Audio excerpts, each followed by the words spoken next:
Olá pessoal, tudo bem? Para quem não me conhece, meu nome é Camila e hoje a gente vai falar desse livrinho aqui pequenininho, mas desafiador e potente, que é A Arte do Romance, da Virginia Woolf. Foi o meu primeiro contato com a Virginia Woolf e foi com não ficção. Estou ansiosa para ler a ficção dela, acredito que lerei em breve Orlando. E, bom, o que dizer, né? Esse livro aqui, ele é muito legal para quem gosta de ler. Porque ela vai falar sobre releitura, ela vai falar sobre o romancista. E eu pensei em ir realmente, como ele é bem pequenininho, em ir falando de cada ensaio para vocês. O segundo ensaio, principalmente, é um ensaio bem desafiador, bem doidão, assim, que ela viaja na maionese, que você tem que dar uma viajada na maionese junto com ela. Apesar de ser um livro pequeno, é um livro que eu assim, tive que. Eu não vou falar que eu demorei muito a ler, porque quando eu peguei ele, eu queria ficar lendo só ele, assim. Mas, por exemplo, o ensaio 2 eu demorei um dia inteiro para ler. Então, assim, eu ficava lendo ele ali. Eu faço geralmente blocos de leitura, então eu li aí 1h30, e aí eu falava, não, calma, eu preciso dar uma parada, e eu ia fazer outra coisa, ia arrumar a casa, ia, sei lá, umas meia hora. Aí depois eu voltava nele, eu fiquei um dia inteiro para ler, sabe? Então é um livro um pouco desafiador, tá? Mas assim, dá para ler, é só a gente ir com calma. E vamos lá. O primeiro ensaio, então, chama Horas na Biblioteca. Comecemos esclarecendo a antiga confusão entre o homem que gosta de erudição e o homem que gosta de leitura. O erudito é um entusiasta solitário, sedento e concentrado, que procura descobrir por meio dos livros algum grão específico de verdade que lhe é caro. Isso me lembrou lá a Apologia de Sócrates, que eu preciso liberar essa resenha para vocês, né? Mas eu nem editei ela ainda, enfim. É um livro maravilhoso, foi um dos melhores livros que eu li em 2023. Eu vou deixar aqui no card o vídeo que eu conto as minhas melhores leituras de 2023 e a Apologia de Sócrates está lá. E o Sócrates, ele é um cara que ele busca sempre a verdade. Então, Sócrates, ele não quer ali uma confirmação do pensamento dele, ele quer buscar a verdade. Então, não é aquela coisa. Ela está falando aqui de quem lê em busca dessa verdade, não para confirmar uma coisa que ela já acredita, sabe? E porque se você tá ali só em busca de afirmação, no que a leitura vai te acrescentar, não é mesmo? E aqui, logo na página 8 ela fala que para ele não é de maneira nenhuma uma atividade sedentária. E aí eu sempre anoto bastante nos meus livros e toda vez que eu posto, o povo fala: Meu Deus, você anota nos livros. Sim, gente. A leitura, ela é ativa, ela não é. Ela exige que a gente desbrave, ela exige esforço. Então, assim, esse livrinho aqui, como eu falei, ele me exigiu esforço. E isso tornou a leitura ruim porque ela foi difícil? Não, porque foi uma leitura que, por ser desafiadora, ela me agregou tanto, sabe? Então, não é para você ler e ter uma falsa erudição, para falar, eu li tantos livros. Não, eu li devagar esse livro aqui. No tempo que eu li esse livro, eu poderia ter lido 5 livros mais fáceis, mas esse livro aqui estava me agregando, eu estava me divertindo com o desafio, né? Tem vezes que me perguntam assim, ai, Cá, você gosta de livros difíceis? Não é exatamente que eu gosto porque é difícil, mas geralmente os livros que são desafiadores, eles estão um patamar ali acima da minha inteligência, digamos assim, do que eu sei, né, antes de ler. E quando eu consigo ler e desbravar esse livro, eu sinto que parece que eu subi um degrauzinho. Aí aqui na página 14 ela fala dos livros novos. É estranhamente difícil saber quais são os livros de verdade e os que nos contam, e quais são os livros que empulharão, que se desfarão depois de 1 ou 2 anos. Que é aquilo, né, que a gente... Eu até comprei, ele está sendo usado aqui como tripé, gente, porque ler os clássicos do Ítalo Calvino, que é um livro que eu nunca li, mas que eu sei que uma das coisas que ele fala sobre sobre clássicos é justamente esse livro que passa pelo crivo do tempo. E como e aí ela tá falando de como é difícil quando um livro é lançado, a gente saber se esse livro vai passar pelo crivo do tempo ou não, né? Tem muita gente que fala que tal livro nasceu um clássico. Gente, não existe nasceu um clássico. Um clássico só é um clássico depois que ele passa pelo crivo do tempo, tá? Tem alguns livros aí que eu acredito sim que se tornarão um clássico, mas não acho que nasceu um clássico. Alguns autores aí que morreram há pouco tempo, que eu acredito que são livros que vão perdurar sim com o tempo, que é, por exemplo, A Insustentável Leveza do Ser, aquele... Como é que é o nome? Aquele que escreveu A Estrada, escreveu Meridiano de Sangue, esqueci o nome dele, mas esse também é um autor que eu acredito que vai se tornar um clássico, sim. Mas é difícil a gente saber quando lança qual que é esse livro que vai se tornar um clássico, né?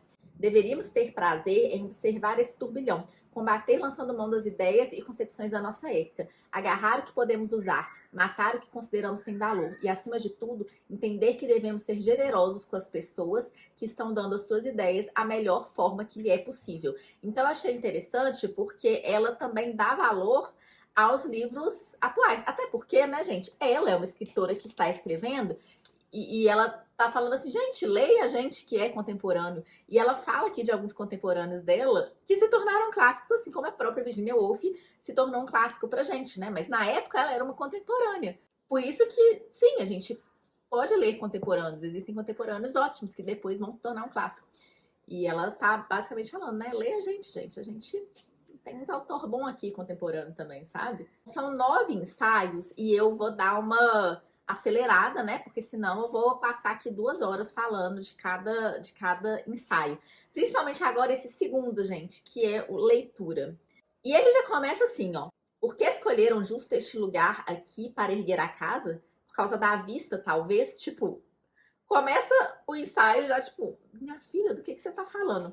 Mas eu percebi que ela vai usar muito essa questão da vista ao decorrer do ensaio, sabe? E ela fala que é como se quando ela lesse o livro meio que se fundisse ali com a paisagem. Era como se o que eu lia, em vez de ser um livro, estivesse pousado na paisagem. Não impresso, não encadernado nem costurado, mas de certa forma o produto das árvores do campo e o céu do verão quente. Eram circunstâncias, talvez, que condiziam a mente do passado.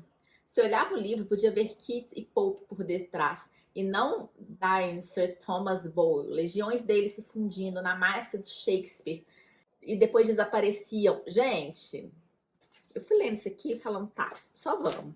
Porque eu sinto, a Virginia Woolf, ela é famosa pelo fluxo de consciência, e eu sinto que esse capítulo é um pouco isso.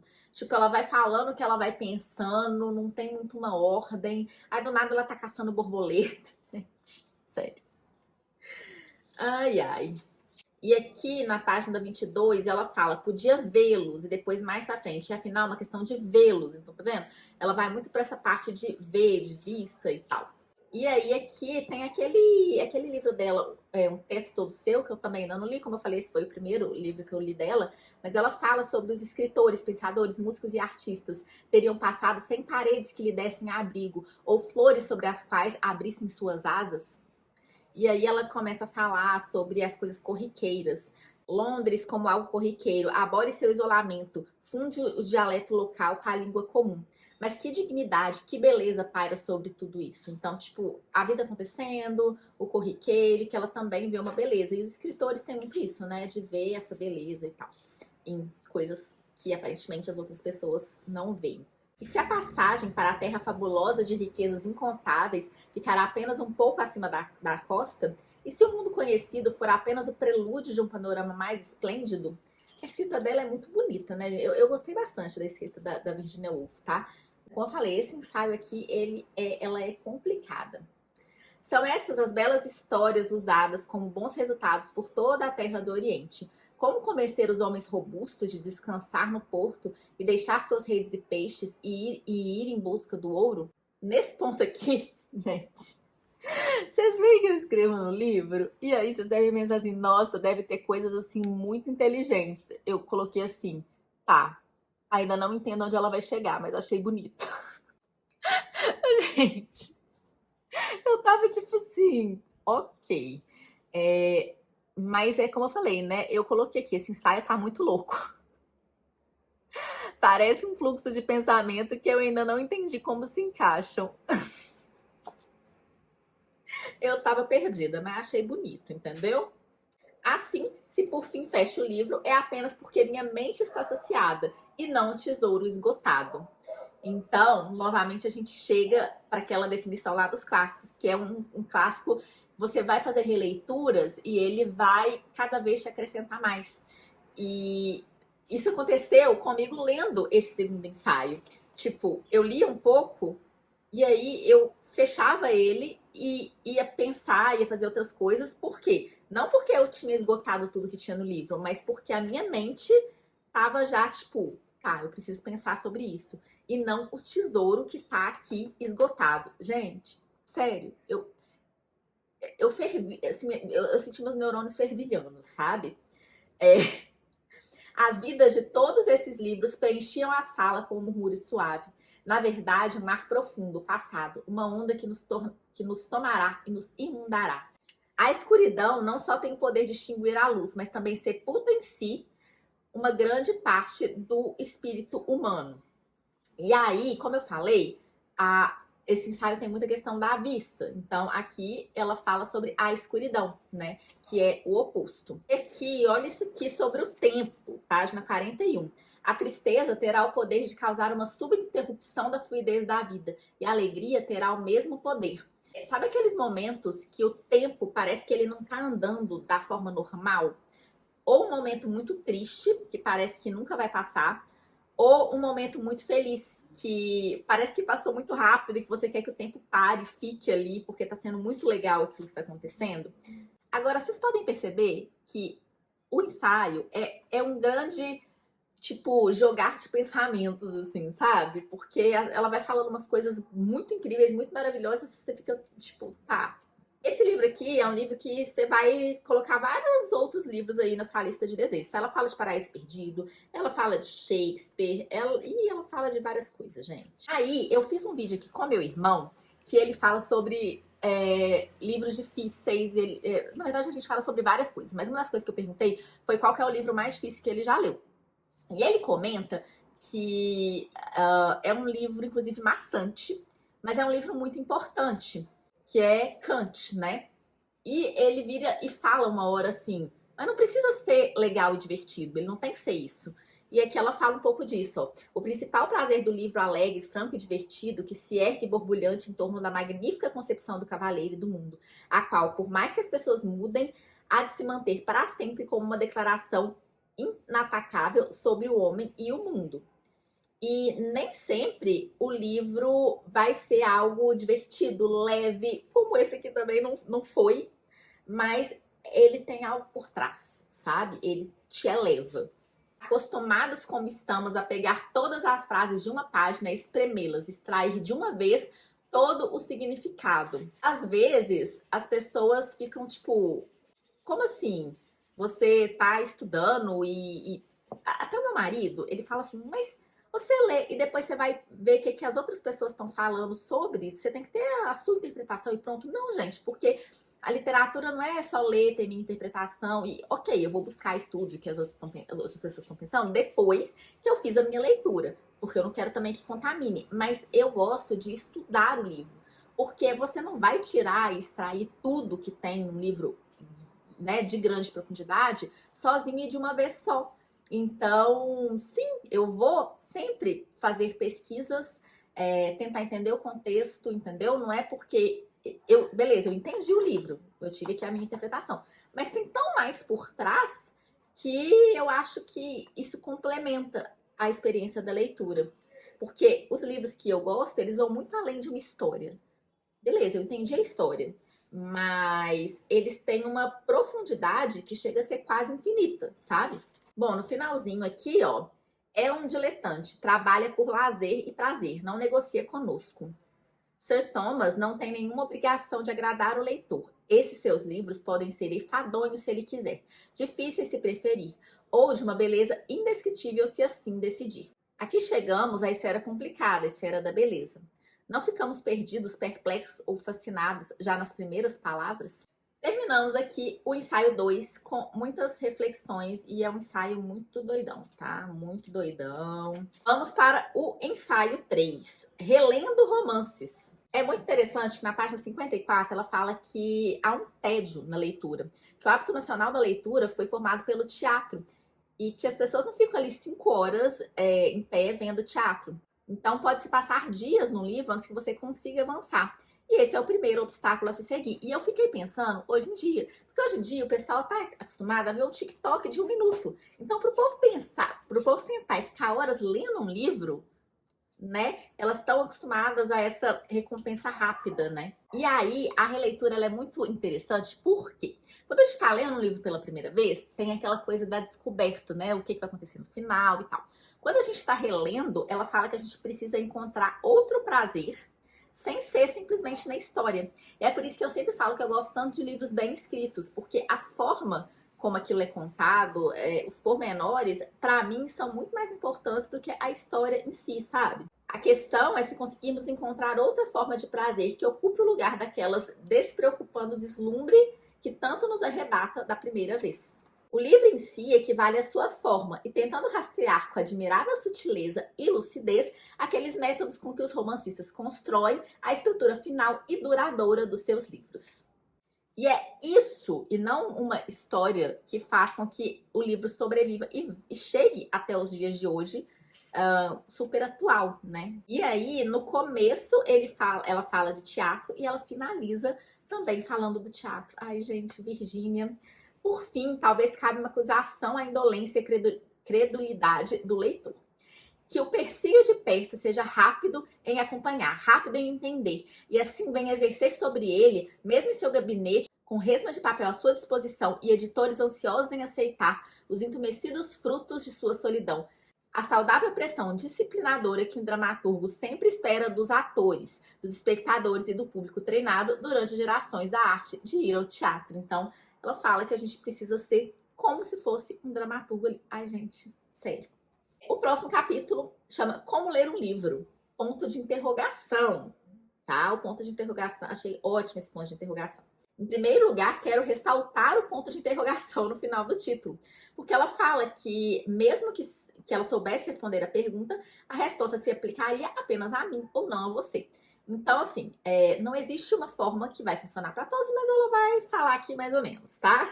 Deixar que nos ditem o que ler, como ler, que valor dar ao que lemos, é destruir o espírito de liberdade. E ele fala que você tem que ter uma independência, que é uma das principais qualidades de um bom leitor. Aí, na página 73, ela fala um pouco sobre a questão de separar o autor da obra. Aqui na página 78, ela fala sobre converter essas formas fúlgidas numa que seja firme e duradoura. Antes, espere a poeira da leitura se assentar. Porque, vocês já tiveram essa coisa, porque aqui também é tão legal escrever, né? Porque quando a gente escreve o que a gente está pensando ali naquele momento, e depois a gente absorve, pensa, às vezes a gente muda um pouco, né? Então, por isso que também eu acho tão legal quando a gente vai escrevendo. E se você tem dó de escrever no livro, gente, escreve no post-it, tem um caderno que você anota, enfim, mas eu acho super importante escrever. E aí, à medida que a gente vai meio que consolidando essa leitura na nossa cabeça, a gente vai meio que organizando as ideias, né? Os detalhes agora se encaixam em seus lugares, porque a gente precisa de digerir a leitura. Aqui ela comenta sobre sobre leitores gulosos e reflexivos. Depois que ele alimentou a farta, toda a sua gula de livros já não é tão guloso, é mais reflexivo. Então, tipo, meio que tem tipos de leitores, né? E ela fala que o guloso, com o tempo, se torna, né, vai ficando mais maduro e se torna reflexivo. E a gente tem o ensaio A Vida e o Romancista. E aí ela fala, por exemplo, sobre Dostoiévski, que dominavam, fortaleciam e convertiam suas percepções no tecido artístico que elaboravam. Mas é um ensaio mais curtinho, tá? Eu não marquei tanta coisa. Marquei aqui, ó, A Vida Brada Incessante, que é ela a finalidade própria da literatura. O que, quanto mais o escritor observar e capturar, melhor será o seu livro. E eu me lembro muito do Hemingway, né? Que ele fala sobre escrever sobre o que a gente conhece e tal. Então, por que os livros do Dostoiévski, por exemplo, têm toda essa profundidade? Por conta da vida que ele levou, né? Isso vai se conectar lá quando eu for falar do ensaio das mulheres na literatura, tá? Antes dele, a gente tem um ensaio aqui sobre a arte da literatura, que ela discorda aqui de algumas coisas do Foster, que foi uma palestra que ele deu. Então, ele vai discordando, mas no fim eles chegam no mesmo lugar. E aí a gente vem para as mulheres na literatura. E aí ela comenta que o romance é a forma menos concentrada da arte. É mais fácil pegar ou deixar de lado o romance do que uma peça ou um poema. Então, a mulher treinava observação e análise de caráter, treinava para ser romancista, não poeta. Eu me lembro que a Emily Brontë, por exemplo, ela aprendia alemão, ela deixava os livros todos abertos ali enquanto ela cozinhava. A Jane Austen, ela não tinha um lugar ali para escrever, então ela toda hora ela meio que escondia ali que ela estava escrevendo e tal, no meio da sala. E o romance, segundo a Virginia Woolf, o romance ele suporta isso enquanto, por exemplo, uma poesia. E não é a primeira vez, assim, eu vejo até as próprias irmãs Brontë e a Virginia Woolf, o que que eu percebo? Elas entendem que o romance, ele é uma forma de arte meio que superior, é, nessa questão de que ele é mais complicado de ser escrito, você precisa ser mais artista, assim, sabe? Eu tenho essa impressão. Mas, enfim, o romance, ele tem aí essa coisa de observação e análise de caráter que ela falou. E ela comenta, inclusive, por exemplo, sobre Guerra e Paz, né? Que se você remover tudo que o Tolstói conhecia sobre a guerra, não ia ter saído Guerra e Paz. A maior parte dos romances de Conrad teria sido destruída se ele não tivesse sido marinheiro. Então, é isso que eu estava falando lá atrás, sobre você escrever sobre aquilo que você viveu e sobre aquilo que você conhece. E aí ela fala, Orgulho e Preconceito, Morro dos Ventos Vivantes, Villette, Middlemarch, foi escrito por mulheres as quais estavam obrigatoriamente vedadas qualquer experiência além da que tinham numa sala de estar na classe média. Não lhes era possível nenhuma experiência pessoal de guerra, da política, dos negócios ou da vida no mar. E aí o pessoal, às vezes, eles falam, né, sobre, por exemplo, a Jane Austen, falando, ai, mas os romances dela é só um casamento, um monte de família ali no interior, tava acontecendo uma guerra, tava acontecendo várias coisas, mas, gente, a experiência da Jane Austen não ia permitir que ela escrevesse sobre isso, sabe? Não tinha sentido ela escrever sobre uma coisa que ela não tinha conhecimento. Onde melhor se patenteia a genialidade de Jane Austen e Emily Brontë é na capacidade que ambas têm de ignorar tais pleitos e reivindicações, mantendo o rumo sem deixar-se perturbar por críticas ou escárnios. Então, elas não se limitavam a uma crítica social. Uma coisa que eu vejo, às vezes, que me irrita um pouco em literaturas, às vezes, de mulheres, ou de, enfim, é que, às vezes, elas estavam ressentidas, parece. E eu sinto um pouco também isso na literatura, por exemplo, do Lima Barreto, que me faz não ser tão fã dele, quanto, por exemplo, do Machado de Assis, ambos escritores negros, ambos que colocam críticas sobre isso no livro deles, mas eu sinto no Lima Barreto muito mais uma coisa de ressentimento, enquanto o Machado de Assis, ele leva ali pro lado da ironia, e a Jane Austen eu sinto que é a mesma coisa, ela leva ali pro lado da ironia para fazer a crítica, mas ela não se limita àquilo. Aí eu acho que as obras ficam maiores, sabe? Por conta disso. E acho genial, porque elas não deixam de criticar, mas não tem aquele ressentimento. Aí depois a gente tem um ensaio aqui, gente, que eu não gostei tanto assim, tá? Chama Craftsmanship. Então eu vou dar uma puladinha aqui, que não tem nada assim muito ou para eu comentar. A única parte aqui é que eu marquei é que as palavras não vivem nos dicionários, elas vivem na mente.